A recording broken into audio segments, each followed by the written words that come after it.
Good afternoon, everyone. I'll go directly to the case. This is not a competition. This is from this one.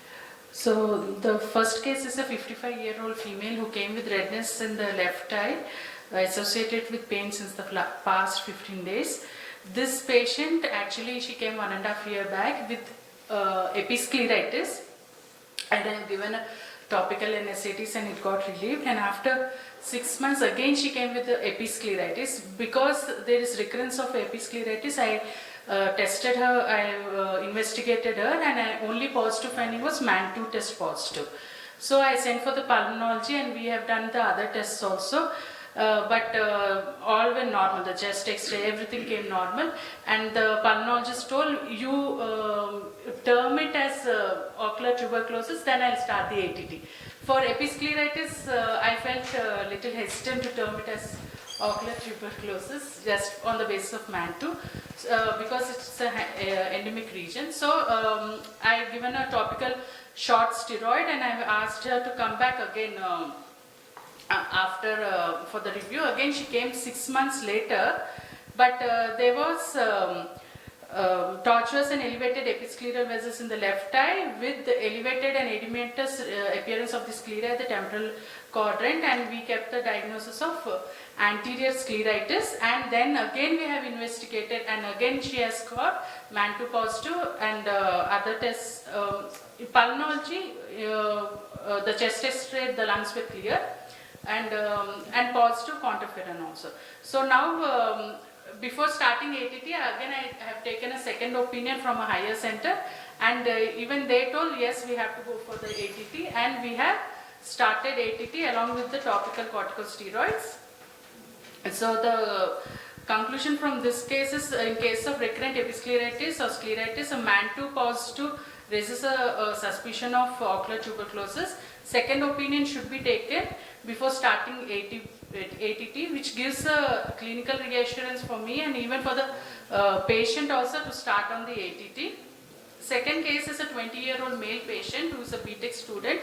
He came with sudden painless decrease in vision in the left eye since 2 weeks, which is progressive in nature, but there is no history of photophobia, metamorphopsia, floaters trauma. Only positive history is the family.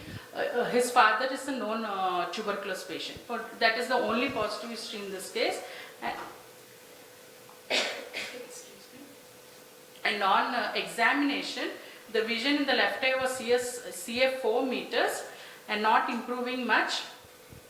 And on fundus examination, the media was hazy due to posterior vitritis, and optic disc and blood vessels appear normal, but there was a multifocal irregular grayish yellowish colored lesions involving the posterior pole, mid-periphery, and mostly in the supranasal and supratemporal quadrants, and sparing the peripapillary area, and the peripheral edges are very much active with elevated subretinal choroidal yellowish lesions.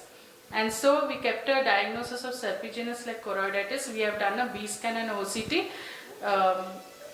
In B scan we can see the posterior vitritis, and in the OCT also the outer layers RPE are disrupted. And we have investigated totally, and all the blood investigations came normal, including MAN2 came normal to that boy.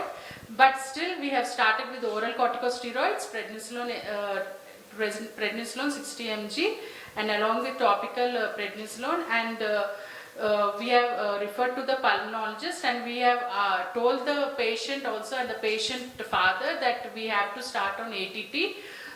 It is a unilateral choroiditis, but they had little hesitant to start on ATT, so they went to another higher center where they have given a transeptal triamcinolone acetonide, and but still they have reassured the patient that we should start on ATT.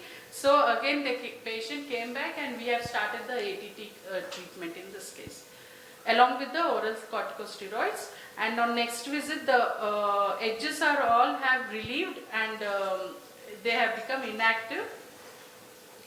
So conclusion for this case, serpiginous like choroiditis is a manifestation of ocular tuberculosis. A combination of corticosteroids and ATT is essential to manage the inflammation. Early referral to pulmonology and collaboration with specialists ensure appropriate systemic management. Thank you.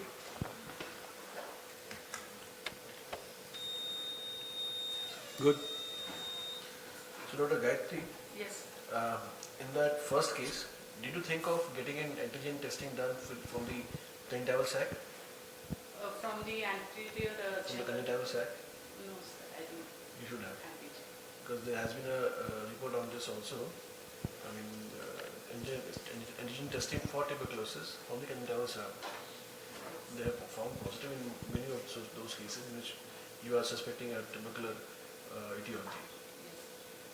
And nowadays, if you send a patient suspecting tuberculosis to any ATT center nowadays, because that NTB program is going on, so they are starting ATT on just you request and they will start.